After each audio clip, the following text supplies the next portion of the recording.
नमस्कार दोस्तों, स्वागत है आप सभी का अपने चैनल शमशानवासी हॉरर स्टोरीज में। मैं हूं दानिश और आज की कहानी है ट्रक ड्राइवर सुरेश जी से जुड़ी, जिन्होंने पहाड़ों की सड़कों पर एक ऐसी खौफनाक रात देखी थी जिसे सुनकर आपके रोंगटे खड़े हो जाएंगे। अगर आपको यह कहानी पसंद आए तो वीडियो को लाइक और चैनल को सब्सक्राइब जरूर करें। और हाँ, अगर आप चाहते हैं कि आपका नाम हमारी अगली कहानी में लिया जाए तो कमेंट में अपना नाम और शहर लिखना मत भूलिएगा। तो चलिए दोस्तों, अब बिना देर किए शुरू करते हैं यह डरावनी दास्तान। दोस्तों, मेरा नाम सुरेश है। मैं पेशे से ट्रक ड्राइवर हूं और पंजाब से लेकर हिमाचल और उत्तराखंड की सड़कों पर रोज सफर करता हूं। ट्रक चलाते हुए मुझे लगभग 14 से 15 साल हो गए हैं। इतने लंबे वक्त में मैंने पहाड़ों की हर मुश्किल को करीब से देखा है। कभी बर्फ से ढकी सड़कों पर ट्रक फिसलता है तो कभी बरसात में धुंध इतनी गहरी होती है कि सामने 1 फुट तक साफ दिखाई नहीं देता। कई बार तो ऐसा भी हुआ कि खाई एकदम बगल में थी और मुझे सिर्फ इंजन की घर्राहट और अंधेरे में टिमटिमाती लाइटों के सहारे गाड़ी आगे बढ़ानी पड़ी। दोस्तों, यह काम आसान नहीं है। यह सिर्फ गियर बदलना और स्टीयरिंग पकड़ना नहीं, बल्कि कई जिंदगियों और लाखों के माल की जिम्मेदारी उठाना होता है। मैंने अपनी जिंदगी में अनगिनत सफर किए हैं, लेकिन एक सफर ऐसा भी था जिसने मेरी हिम्मत और मेरे विश्वास दोनों को हिला दिया। वो रात इतनी खौफनाक थी कि आज भी जब उसकी याद आती है तो दिल कांप उठता है। आज मैं आपको उसी रात की सच्ची दास्तान सुनाने वाला हूं। यह बात करीब 5 साल पुरानी है। उन दिनों मेरे साथ मेरा एक हेल्पर हुआ करता था। नाम था आकाश। आकाश एक सीधा सादा और मेहनती लड़का था। उम्र में मुझसे बहुत छोटा, यही कोई 22-23 साल का, लेकिन काम के मामले में वो किसी से कम नहीं था।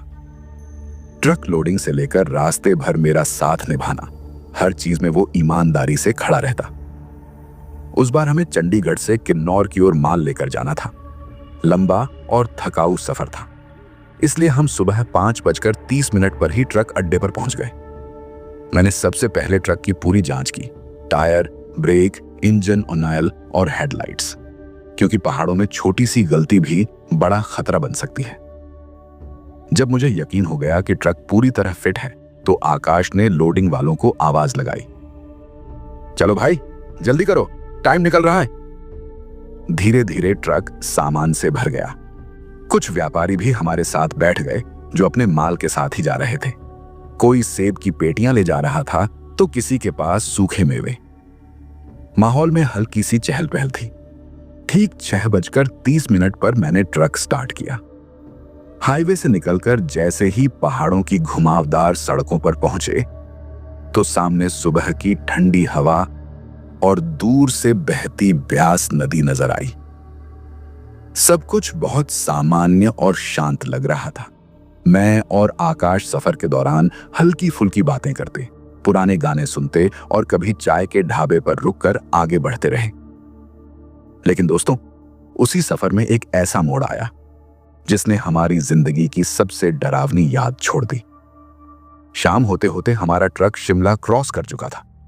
अब आगे किन्नौर की ओर जाने वाला रास्ता और भी खतरनाक था। चारों तरफ घना जंगल, ऊंचे पहाड़ और बीच बीच में गहरी खाई। रात का अंधेरा धीरे धीरे पूरे इलाके को निगल रहा था। करीब 9 बजे होंगे।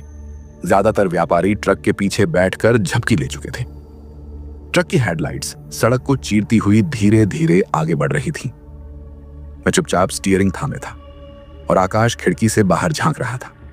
तभी अचानक उसने धीमी आवाज में कहा, भैया वो देखो, आगे सड़क के बीच में कोई खड़ा है। मैंने तुरंत ब्रेक लगाया।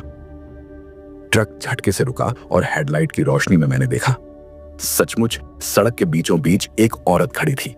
सफेद साड़ी, बिखरे बाल और चेहरा पूरी तरह झुका हुआ। रात के उस सुनसान पहाड़ी रास्ते पर उस औरत का खड़ा होना किसी भी इंसान को डरा सकता था। मैंने आकाश की तरफ देखा। उसका चेहरा पीला पड़ चुका था। मैंने हिम्मत जुटाई और हॉर्न बजाया, लेकिन वो औरत टस से मस नहीं हुई। उल्टा धीरे धीरे उसने अपना सिर ऊपर उठाया और दोस्तों, उस पल मेरी रूह कांप गई। उसके चेहरे पर आंखें ही नहीं थी, बस काले गहरे गड्ढे। आकाश चीख पड़ा, भैया गाड़ी मोड़ो, ये इंसान नहीं है। मैंने एक झटके में ट्रक गियर में डाला और तेजी से आगे बढ़ाया, लेकिन जैसे ही ट्रक उस औरत के पास से निकला, एक ठंडी बर्फीली हवा के झोंके ने पूरे कैबिन को भर दिया। ऐसा लगा जैसे किसी ने जानबूझकर हमारी गर्दनों पर बर्फ रख दी हो। पीछे बैठे यात्रियों को भी कुछ गड़बड़ महसूस होने लगी। कोई कह रहा था, क्या हुआ? तो कोई डर के मारे चुप हो गया। हमने पीछे मुड़कर देखा, वो औरत अब सड़क पर नहीं थी। लेकिन अजीब बात यह थी कि ट्रक का इंजन अचानक गर्म होने लगा। मीटर पर रेड लाइट जल गई और ट्रक धीरे धीरे रुक गया। उस सुनसान पहाड़ी जंगल में, रात के अंधेरे में, हमारा ट्रक बंद हो चुका था। रात के करीब 9:30 बजे होंगे। चारों तरफ गहरी खामोशी थी। बस दूर कहीं झिंगुरों की आवाज आ रही थी और नीचे घाटी से नदी का बहाव सुनाई दे रहा था। लेकिन हमारे लिए सबसे बड़ी टेंशन यह थी कि ट्रक बीच पहाड़ पर बंद हो गया था। मैं बार बार सेल्फ मार रहा था, लेकिन इंजन स्टार्ट ही नहीं हो रहा था। आकाश डरते डरते बोला, भैया कहीं अभी अभी जो औरत दिखी थी उसका असर तो नहीं है? मैंने गुस्से में कहा, पागल मत बन, ये बस इंजन की गर्मी होगी। लेकिन सच बताऊं दोस्तों, अंदर से मैं खुद कांप रहा था। पीछे बैठे यात्रियों में भी बेचैनी फैल चुकी थी। कोई राम का नाम ले रहा था, कोई बस चुपचाप खिड़की से बाहर देख रहा था। तभी अचानक हमारी ट्रक की हेडलाइट्स अपने आप बंद हो गईं। पूरा जंगल काले अंधेरे में डूब गया और फिर सामने की सड़क पर वही औरत दोबारा दिखाई दी। लेकिन इस बार उसकी चाल अलग थी। वो धीरे धीरे हमारे ट्रक की ओर बढ़ रही थी। उसके पांव जमीन को छू भी नहीं रहे थे, जैसे हवा में तैर रही हो। आकाश डर के मारे मेरे बाजू को पकड़कर बोला, भैया ये नजदीक आ रही है, कुछ कीजिए। मैं जल्दी से दरवाजा बंद करने के लिए झुका ही था कि तभी अचानक ट्रक के बिल्कुल पास से एक अजीब सी कराहने की आवाज सुनाई दी, जैसे कोई खिड़की के बाहर खड़ा होकर बुदबुदा रहा हो। हम दोनों ने हिम्मत करके बाहर झांका और दोस्तों, उस पल दिल थम गया। ट्रक की खिड़की पर उसी औरत का चेहरा चिपका हुआ था। उसके गाल फटे हुए, होंठ सड़े हुए और वो बिना आंखों वाली खोपड़ी हम दोनों को घूर रही थी। आकाश जोर से चीखा। मैंने तुरंत भगवान का नाम लिया और हॉर्न दबाया। जैसे ही हॉर्न की तेज आवाज गूंजी, वो औरत हवा में गायब हो गई। इंजन अपने आप चालू हो गया, हेडलाइट्स जल उठी। सब हैरान थे। हम दोनों तो पसीने से भीग चुके थे। लेकिन दोस्तों, ये तो डर की बस शुरुआत थी, क्योंकि आगे जो होने वाला था वो हमारी सोच से भी परे था। हॉर्न बजते ही इंजन अपने आप स्टार्ट हो गया और हेडलाइट्स भी जल उठी। सब लोग राहत की सांस लेने ही वाले थे कि तभी मैंने गौर किया। घड़ी की सुइयां वहीं पर अटक चुकी थीं। रात के 9:30 पर, मतलब आधा घंटा बीत चुका था, लेकिन घड़ी टिक तक नहीं कर रही थी। आकाश ने कांपती आवाज में कहा, भैया ये सब नॉर्मल नहीं है, ये जगह ठीक नहीं है। मैंने उसे शांत करने के लिए कहा, बैठ जा चुपचाप, बस चलानी है मुझे। मैंने गाड़ी गियर में डाली और ट्रक धीरे धीरे आगे बढ़ने लगा। लेकिन दोस्तों, अब माहौल बदल चुका था। पहले जहां सड़क के किनारे झाड़ियां और पेड़ थे, अब वही सड़क अजीब सी धुंध से घिर गई थी। ऐसा लग रहा था जैसे हम किसी दूसरी दुनिया में पहुंच गए हों। पीछे बैठे यात्री भी घबराने लगे। किसी ने मंत्र पढ़ना शुरू कर दिया, कोई ऊंची आवाज में भजन गाने लगा। अचानक सामने सड़क पर एक छोटा बच्चा खड़ा दिखाई दिया। वो बच्चा बिल्कुल सफेद कपड़ों में, बिना हिले डुले हमारी ओर देख रहा था। आकाश घबरा गया, भैया ब्रेक लगाओ वरना। मैंने तुरंत ब्रेक दबाई। लेकिन दोस्तों, मेरी रूह कांप गई, क्योंकि बच्चा वहीं खड़ा था, लेकिन ट्रक सीधे उसके आर पार निकल गया, जैसे वो असली था ही नहीं। पीछे से एक और यात्री चिल्लाया, ये वही रास्ता है जहां सालों पहले पूरी बस खाई में गिरी थी। सुना है? तब से यहां भटकती आत्माएं दिखती हैं। मेरे हाथ स्टीयरिंग पर कांपने लगे, क्योंकि मुझे अब समझ आ रहा था कि वो औरत, वो अंधेरा और ये बच्चा सब उसी हादसे से जुड़े थे। लेकिन दोस्तों, डर तो अभी बाकी था, क्योंकि कुछ देर बाद पूरी बस के शीशों पर खून जैसे लाल हाथों के निशान उभरने लगे और फिर पीछे बैठे यात्री एक एक कर गायब होने लगे। जैसे जैसे ट्रक आगे बढ़ रहा था वैसे वैसे हालात और बिगड़ते जा रहे थे। पीछे बैठे यात्री एक एक करके बिना कोई आवाज किए गायब हो रहे थे। आकाश डर के मारे लगभग रोने लगा। भैया, ये क्या हो रहा है? लोग कहां जा रहे हैं? मेरे पास भी कोई जवाब नहीं था। बस इतना महसूस हो रहा था कि स्टीयरिंग मेरे हाथों से फिसलती जा रही है, ट्रक जैसे किसी अदृश्य ताकत के कब्जे में हो। दोस्तों, तभी सड़क के किनारे एक टूटा हुआ साइन बोर्ड दिखा। उस पर जंग लगी हुई थी, लेकिन धुंधली रोशनी में मैंने पढ़ा, बस हादसा स्थल 1999। और अचानक मेरी आंखों के सामने एक अजीब नजारा आया। मानो सड़क के बीच ही परछाइयों से बनी एक पुरानी बस खड़ी हो। उस बस की खिड़कियों से लोग हाथ हिला रहे थे, मदद की गुहार लगा रहे थे। उनके चेहरे जल चुके थे, खून से लथपथ कपड़े और उनकी आंखों में अजीब सी खालीपन। आकाश चीख पड़ा, ये तो वही लोग हैं जो उस हादसे में मरे थे। मेरा दिमाग सुन्न पड़ चुका था। तभी अचानक वो परछाई वाली बस गायब हो गई और हमारी गाड़ी का एक्सीलरेटर अपने आप दबने लगा। ट्रक तेज रफ्तार में भाग रहा था, जैसे कोई हमें खाई की ओर खींच रहा हो। मैंने पूरी ताकत से ब्रेक दबाया, स्टीयरिंग मोड़ा, लेकिन ट्रक मेरी पकड़ से बाहर जा रहा था। आकाश मेरी सीट पकड़कर चीख रहा था, भैया कुछ करो, वरना हम भी उसी हादसे का हिस्सा बन जाएंगे। दोस्तों, मेरी आंखों के सामने मौत नाच रही थी। उस खाई में गिरते ही सब खत्म हो जाना था। लेकिन तभी बस के शीशे पर वही औरत का चेहरा उभरा, वही जिसे हमने शुरू में देखा था। उसकी आंखों से आंसू बह रहे थे और होठों पर सिर्फ एक शब्द था, बचाओ। और अगले ही पल हमारे चारों ओर सन्नाटा छा गया। उस औरत का चेहरा शीशे पर जैसे ही दिखा, ट्रक अचानक रुक गया। ना इंजन बंद हुआ, न ब्रेक दबा, पर गाड़ी खाई के किनारे से बस इंच भर की दूरी पर थम गई। मैं और आकाश दोनों पसीने से तरबतर थे। हमारी सांसें इतनी तेज चल रही थीं कि मानो सीना फट जाएगा।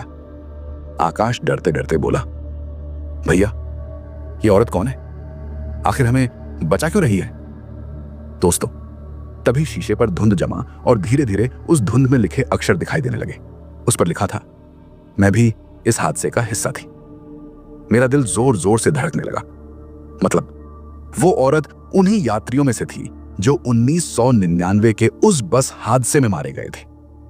अचानक बस के अंदर ठंडी हवा का झोंका आया और उस हवा के साथ हमें उसकी आवाज सुनाई दी। मैं भी उसी बस में थी। मेरी आखिरी ख्वाहिश थी अपनी छोटी बेटी को गले लगाना, लेकिन मौत ने मौका ही नहीं दिया। जब भी कोई गाड़ी इस रास्ते से गुजरती है, मेरी आत्मा उसी हादसे को दोहराती है। आकाश की आंखों से आंसू निकल पड़े। मैं हिम्मत करके पूछ बैठा, फिर तुमने हमें क्यों बचाया? दोस्तों, उस आवाज ने जो कहा, उसने मुझे अंदर से हिला दिया। क्योंकि तुमने मुझे देखा और मेरी पीड़ा को महसूस किया। बाकी लोग बस डर कर भाग जाते हैं, लेकिन तुमने मेरे आंसू देखे। अब मेरा इंतजार खत्म हुआ। इतना कहते ही अचानक ट्रक के अंदर का बोझ हल्का हो गया।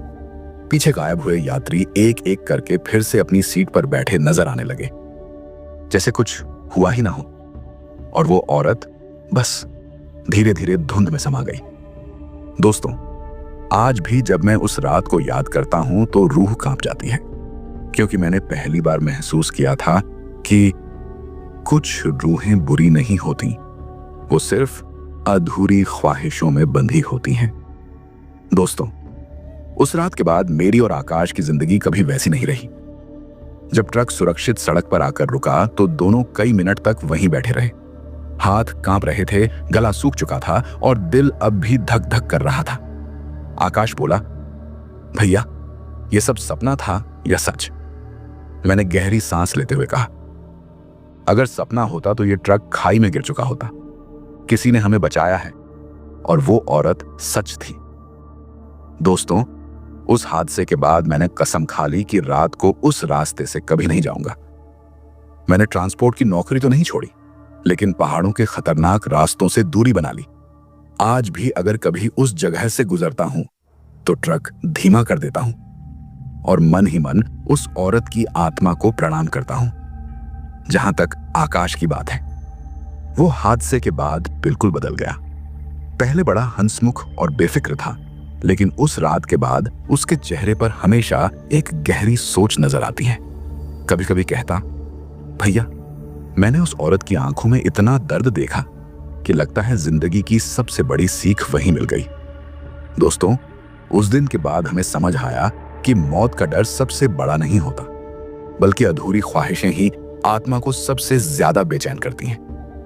और यही वजह है कि आज जब भी मैं ट्रक की स्टीयरिंग पकड़ता हूं तो सिर्फ गाड़ी नहीं चलाता, बल्कि हर सफर में ये याद रखता हूं कि मेरे साथ सिर्फ यात्री ही नहीं, बल्कि शायद कुछ अनकही कहानियां भी सफर कर रही हों। तो दोस्तों, ये थी वो खौफनाक लेकिन सच्चाई से भरी दास्तान। अगर आपने इस कहानी से कुछ महसूस किया तो जय भोलेनाथ लिखकर कमेंट करना। ऐसी ही और खौफनाक कहानियां सुनने के लिए चैनल को सब्सक्राइब कर लो। फिर मिलेंगे एक नई कहानी के साथ। धन्यवाद।